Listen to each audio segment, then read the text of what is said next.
Welcome to the Better Events Podcast. Join two event strategists, Logan Clements and Mary Davidson, who believe we can all create, host, and attend better events. Now let's get started, and thanks for listening to the Better Events Podcast. And welcome back to another episode of the Better Events Podcast. I'm Logan Clements, one of your co-hosts. And I'm Mary Davidson, your other co-host. Yeah, we are very excited to have you with us for this exciting topic this week. We're going to be talking about everything and anything related to run of shows. And so before we jump into it, if you're new here, I'm Logan Clements. I'm a freelance event producer. I own Logan Strategy Group based out of Seattle, Washington. The things that I got asked the other day by a client was what makes my heart sing. And I will say it is production in the virtual world or in person. And I'm the happiest when I'm working the production at a live sporting event. Mary, how about you? What's your short little intro for new friends here? So Mary Davidson, my company is EP Events with a Purpose, and I specialize in right now virtual events, fundraising events, and company events. And what did you just say? Your client asked you. Yeah, what makes my heart sing? Oh, I don't even know how to answer. I would have to think about that one. What makes my heart sing? I think it depends. I would say I really love making people happy. I think that's probably a pro and a con, and that plays into, I think, our business a little bit about what we do. But that makes my heart sing when I can help make someone happy. Love it. Yeah, it was such an intriguing. It was kind of like an interview question, somewhat, but I was ooh, I've never gotten that one before. But it's a deep one. Yeah. I was a little blown away. But anyway, I'm excited to get into talking about what is a run a show and our big idea of why does your event even need it. So should we start off with our first question? Yeah, let's start off with the basic question of what is a run of show, Logan? So yeah, run a show, or sometimes if you guys listen to more of these podcasts, you'll learn I don't like acronyms that feel like people that are exclusive and make you feel like you don't know what's going on. So during this podcast, you're going to hear us refer to a run of show either as a run of show or as an ROS. ROS just stands for run of show. So they are one and the same. But yeah, so a run of show is essentially a timeline, a document that is going to tell you everything that is happening at any time. And if you're doing something like a virtual event or even in person, Mary and I have done these before where there are multiple things happening at once. But in the virtual world, it's very, very much you want to know kind of what time does something start? What does it end? How long does it run for? What is happening? And what seems so general, but you can even get as granular as what is the audio? What's happening on screen? What are the graphics? What's happening in the chat? And these are all, when we're naming all these things, these are all when I visualize my run of show. These are all columns, and then the rows will correspond to a specific time. And then in that, it'll say, oh, when does it start? When does it end? How long does it go for? What's happening? What's the audio? What's the video? All of that. Same thing if you were in person. If it was what's happening on screen, what music's playing, what food's being served, all of that. You would want a column for all of that different information. Yeah, I was just thinking, this just popped in my head. You know, when we were doing in-person events, I actually never did a run of show. And maybe that's oh no, I had a timeline. I'm in shock if you're listening. Sorry. I'm in shock. You can't see my reaction, but hands over my face. Mary, what? I know. And now I'm I don't know. In the virtual world, I use them all the time, and they are the most helpful things ever. But for some reason, I'm sitting here thinking now when I go back to in-person events, how am I going to transition my run of show to in-person events? And I'm confused, to be honest. But I usually use a timeline for in-person events. And I think it's kind of along the same lines. But anyway, yes. I don't know. No. I don't have any thoughts on that. I just was oh my gosh, I've never done that before for in-person, but yeah. Okay. I feel like you need to redact what you said, because you technically did. You have a run of show. You just haven't called it that. You've had a timeline. For me, it's encompassing is you have to have one document that says everything that is happening at any time. And so this is even if you're planning your own wedding and you're not going to hire an event planner, which we could probably have an episode about why you should. But if you're not, you still need one document that's going to tell you all of the things in the order that they're happening. And it's up to you of how granular you want to get, but you have to have that. I say your run a show and why, and we'll get more into this of why it's so important, but it's really your map. It tells you how you're going to get where you're going to go and what needs to happen to get between point A and point B. And if you don't have it, what I've just found time and time again for people who either don't have it or clearly have one but hadn't thought through everything, like this is where you'll notice things in the event go awry, or you say don't go according to plan. But if you never wrote down the plan, I don't know how you can say it didn't go according to plan unless it's all just in your head. But I would say, Mary, you've definitely had to run a show. It's a timeline, and just maybe it'll look different because yes, the columns will be different. Like my in-person one used to have like an address column if I had an event that had multiple locations, or it had a contact column if it was a specific vendor for that specific thing, like dessert. So I knew who I was calling. But having one massive spreadsheet that kind of has all that stuff in it, or a Word doc if you're not an Excel person. Got it. Okay, copy that. So run of show, timeline, synonymous. Got it. Sure. Yeah. And I'd love to hear from any event pros out there. If you're sitting there being like, they don't use run of shows, I don't use timelines, I use X. I am working with one client where they like to call it a show flow. It's the same. There's actually technology out there called show flow, but that does not necessarily mean what they're using. But I think this moves on to our next topic in this under run of shows is like what tools you can use to build your run of shows. So for me right now with being virtual, everything's collaborative. So Google Docs has been my life, specifically Google Sheets, because I really like the Excel format. It allows you to put formulas in there for your time. So you don't necessarily have to go in and manually update your entire day or your entire event if one element goes from, it was 10 minutes long, now it's only 5. And in Excel, you can make it all formulas. So you just have to change one thing that says this went from 10 minutes to 5 minutes, and then everything else gets updated, which I think is awesome. Mary, what are your favorite tools? Yeah, well, I had to give a quick shout out to you, Logan, because one of the first virtual events that I did, we did together. And so I saw your run of show, and I may or may not use that template still, but I really like the what you're just explaining. It's super helpful. This is like one of the things I love though with events is like those tools. Like I did not copyright the concept of a run a show, or even the one that I use and you and I use together. Like it's a tool that I've evolved from combining ones that I like from other people's, and I'm sure it'll continue to grow and change. But like it's, again, I would give it out for free to everybody because it's a great template just to get all encompassing when it comes to virtual events, at least. But yeah, formulas are your friend when it comes to Excels and Google Docs. It will save you so much time. Yep. And just reiterating what you said, I agree. Using like Google Docs, Google Sheets, super, super helpful so that other people can edit or view pieces of it. You know, sometimes you don't want people editing certain tabs on your run of show, but I love having access to something like that for an event because it has like a lot of the information that you need to succeed. So it's nice to be able to share that with other people. I will say sometimes I've also, for clients, like the run of shows that I create, they can get pretty technical and I don't want to send it to them and like overwhelm them. But they ask me questions like, how do we know, how long this part's going to be or when we should move on to this part? And so I'll send them a run of show, but it's like extremely simplified and it's really just for them. Like I would never survive off something like that, but it's helpful for them. So sometimes I'll find myself paring it down that way as well. That's such a great tip, Mary, because I think that, it's like, how do you use that run a show? I mean, for me, a run a show, the most complicated version of it is what I'm looking at during an event where I need to be able, usually as the producer, and whether we're one woman shows pushing all the buttons ourselves or you're managing a team of people who are helping push the graphics or the audio or manage speakers, you're all going to look at one document together. But I agree with you. And I've had that with clients as well, where I've made a more simplified version. I think I had one client called my version militaristic a little bit in terms of how detailed it got it. And I was like, that's fine. Here's a much easier one. My only caveat with that of doing like a Word version of your run a show for you as an event person, it does increase the amount of time you're spending just purely managing the run of show. Because if you make a change in your Google Sheets or your Excel sheet, you then will need to go and remember to make that exact same change on the Word doc. But one of the things, my pro tip here is you can always hide columns in Excel and then export it as a PDF. And so that's a way to not be doubling work. But a lot of times with speakers, I won't have them look at everything, like you said, Mary, and have a much more like, here's what time you start, here's what's happening on screen. And that's all they need to know about. They don't need to get the nitty gritty of what playlist is playing or what lower third's being displayed.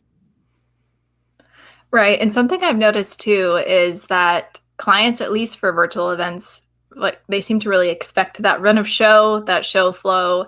They'll like ask for it. And I'm like, well, good, because I can give you one. But it just was surprising to me that they were consistently asking for something like that. And so it's super important to know how to build one out, I think.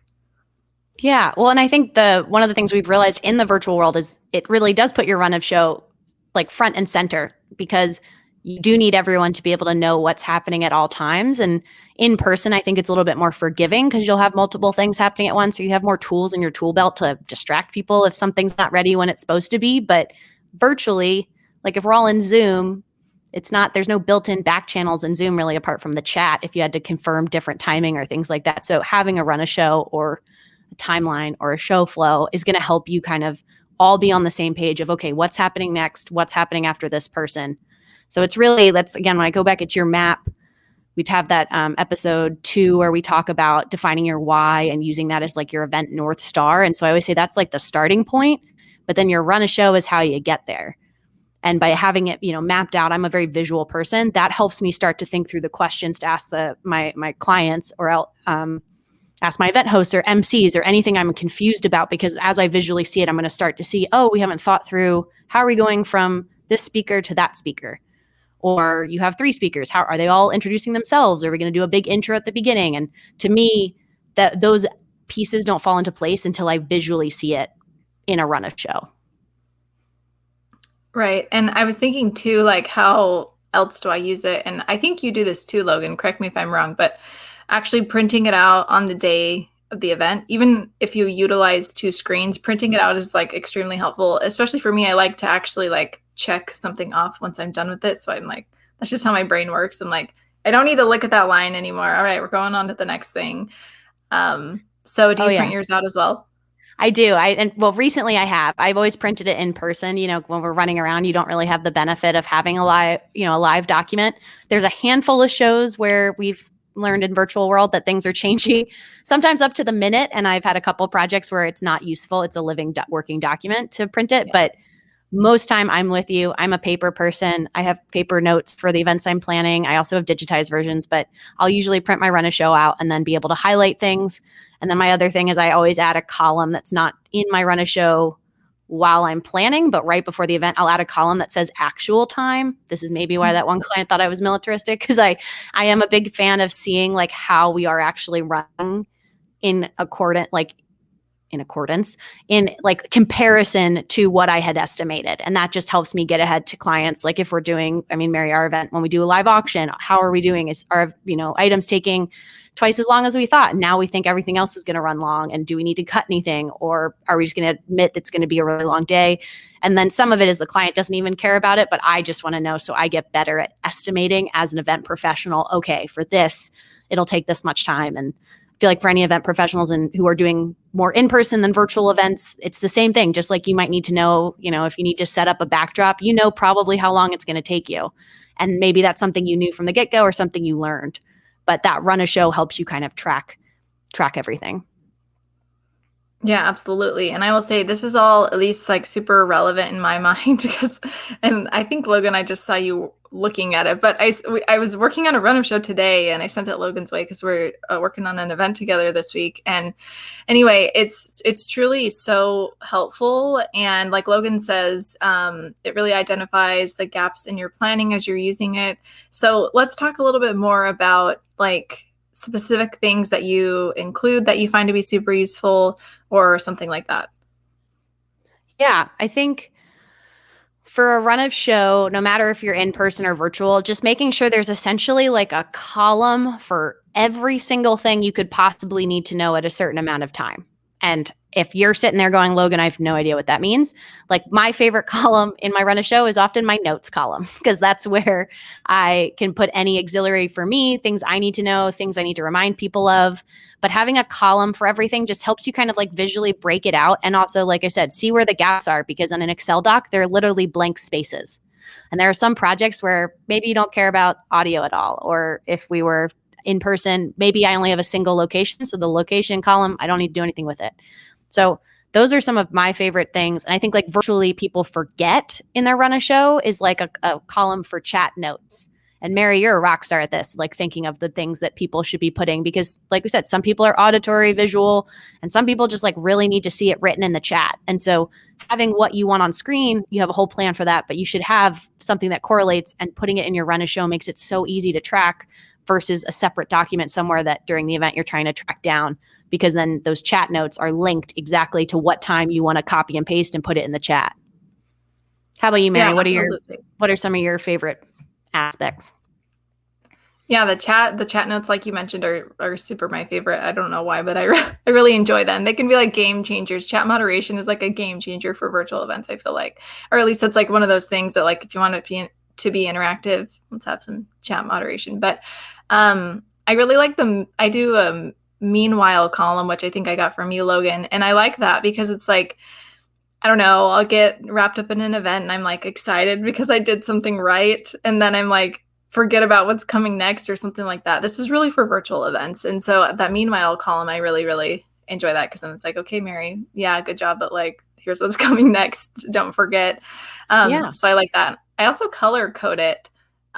Like things I super need to remember, or when I'm doing rehearsals, things that I know that like I really need to keep at the top of my mind, then I'll highlight it or put it in a certain color or something like that. And then the one other thing I'll mention, which I think, is a tender topic for Logan and I, is to remember to hit record. So that's something that, well, I'll speak for myself, is really easy to forget.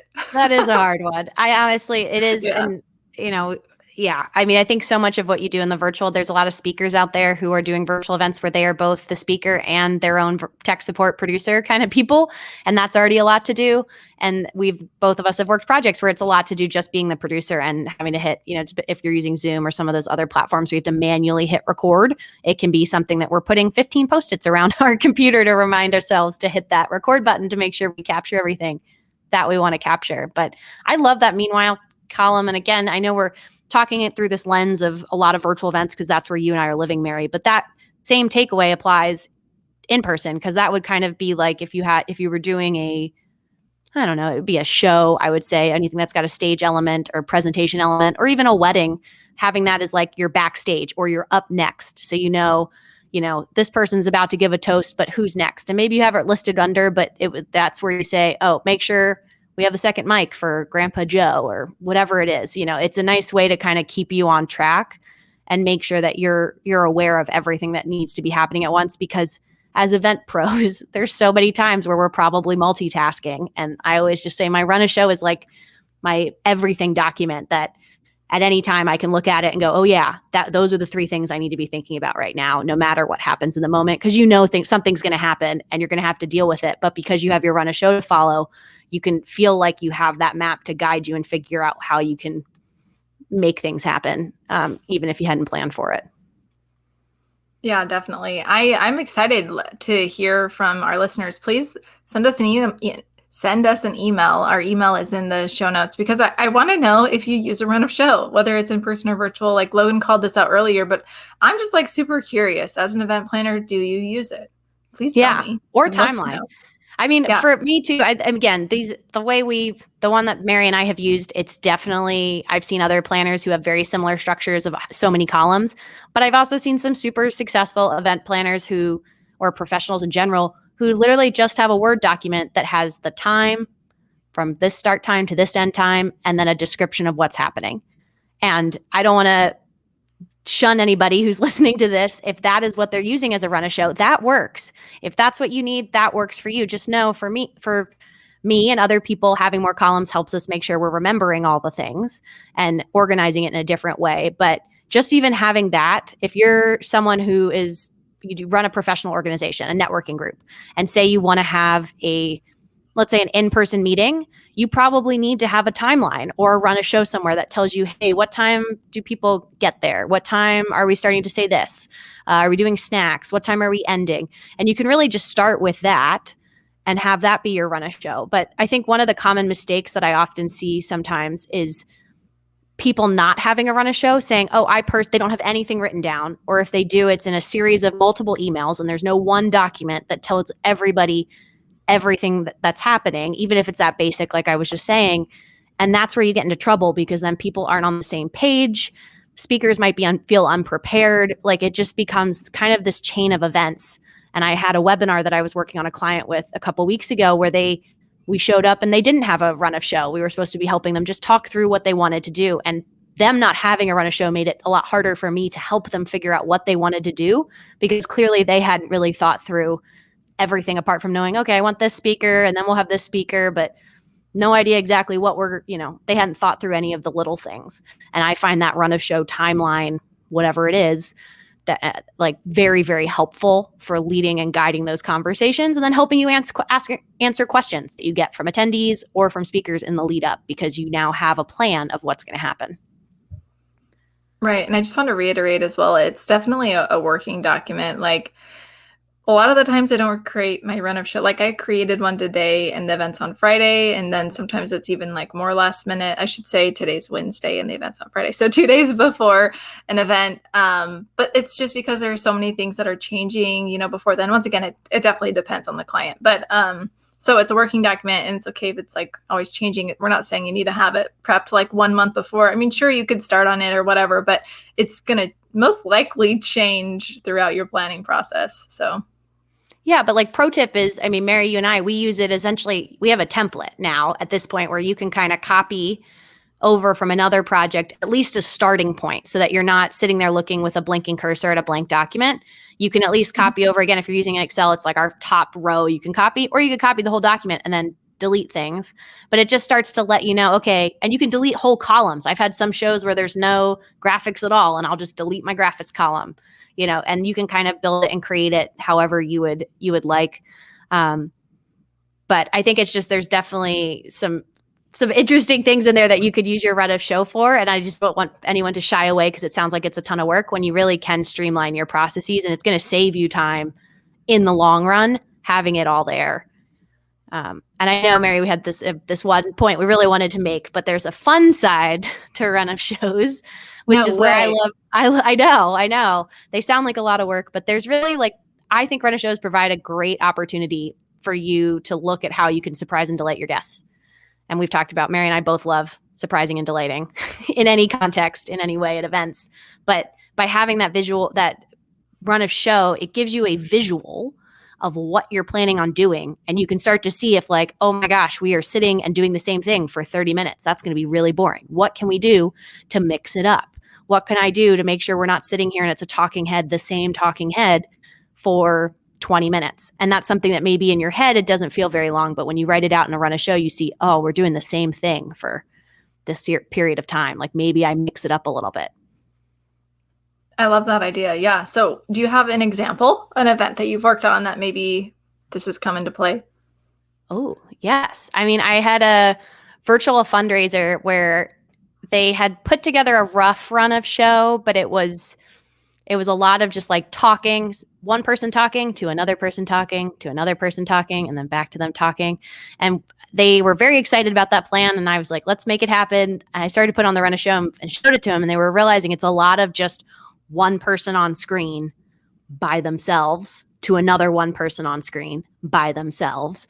And so then we were able, by showing them that visual, it helped them also visualize, oh yes, we are doing the same thing over and over. We should add some variety in. And so that we were able to get them to add in, I think at one point we had like a video of a pre-recorded, it was like a musical guest. And then we were able to roll that video as a break kind of from the talking heads.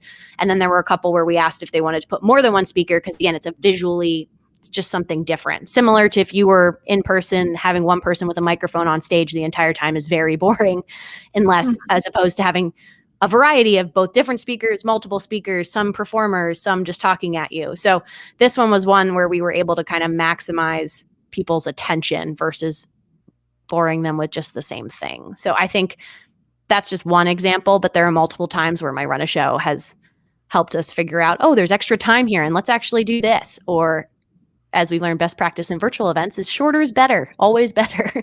And sometimes then putting it on the run of show, you're like, so what you want to do is going to take 4 hours. In virtual, that's a long time. And that's then helped guide that conversation of figuring out where can we make it tighter and, more entertaining. Yeah, I love that. Completely agree.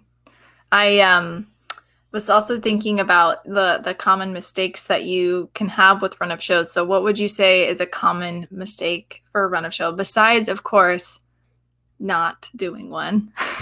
Number one, yeah. Number one mistake is not having a run a show or timeline. Yeah. There are I can't even think if you ask me for an example of a time where I would say don't have one. Like literally everything needs a run of show. If it's an event, if it's just you, I don't make run of shows for like when I hang out with friends, but maybe you could if you really want to take. Yeah, exactly. Yeah. To the next Arrive level. at this time. There you go. Same thing though is like I guess if you're not sold yet, 20 minutes into our episode about the importance of run of shows, like it's the same as if you showed up, somebody said, okay, we got to go to this, they don't know. I guess you showed up to hang out with friends and they were like, we're going to have a day of adventuring. And you're like, okay, what are we going to do? How are we going to do it? And they've thought of nothing. They've just known, well, I want you to feel this way, but they haven't thought through how they're going to make you feel that way in terms of like, we just want to celebrate. And it's like, okay, where, how, where are we going? How are we going to get there? And if they haven't thought through those, that can be really frustrating as a friend, as a person. In the event world, it's the same thing. So other common mistakes I found is people having too sparse of a run of show, meaning a timeline, again, going back to those like bullet points that this starts then, and they haven't thought about what time that'll end, or they haven't thought about the transitions. That's a big one. I have a YouTube video we can link in this where I joke that is the like one. I'm really proud of this metaphor, Mary. Sorry, I'm gonna say it because I honestly think transitions to me are like the condiments of virtual events. And when I say condiments, like mustard, mayonnaise, ketchup, whatever your favorite condiment is, because you won't notice when they're there, but you'll definitely notice when they're not. And so if you go to an event that has seamless transitions, you're never going to go to your friend and go, wow, those were amazing transitions. Let's talk about that. You're not.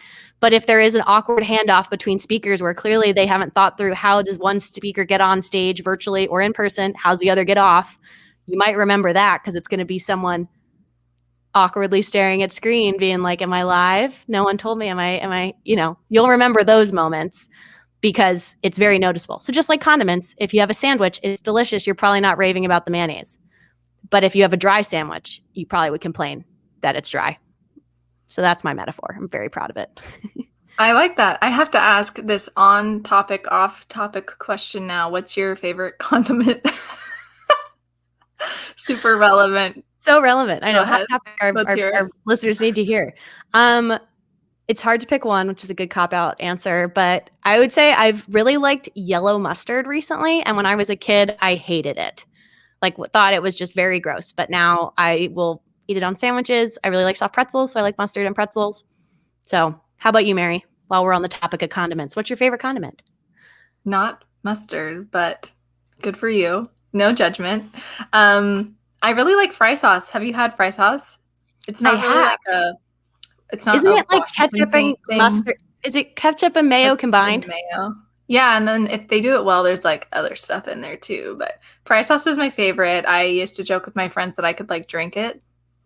But that's maybe that's too far. But anyway, there you go. There you have it. If you have a good one, anyone listening that I could purchase online, let me know. Because in Washington, it's hard to come by.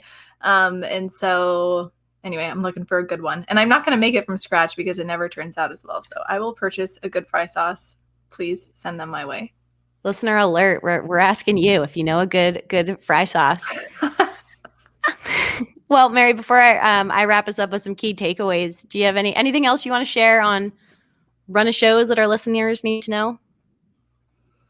No, I think that we covered it. Just don't be afraid to dive in and try it. If you have any questions, let us know. I think if you haven't used one, that's the best way to see if you like it, if it might be beneficial to you, is just try it at your next event and see if it'll work. And I'm feeling very inspired. So Mary, anyone who wants to email us at thebettereventspod@gmail.com, I will be able to give you a copy of a template of a run of show if you would like as an exclusive listener giveaway. So send us an email.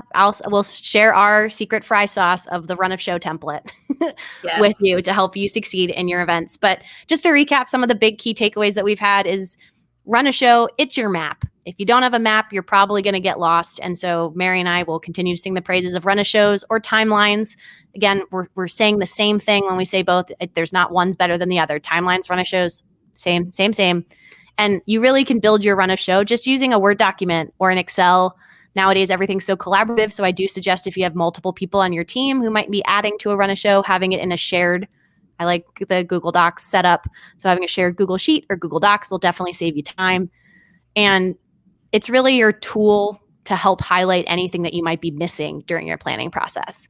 And when I say tool, it really gives you that kind of this happens and now this happens and now this happens. And so when I prep for events, I look at my run a show and I literally go through that scenario, and that helps me realize, oh, we haven't talked about, and again, let me put I feel like we talked virtual today, Mary, but like an in-person would be like, okay, we haven't talked about after the couple gets in their car to do their getaway, like they drive away at the end of the evening, like where is the car taking them?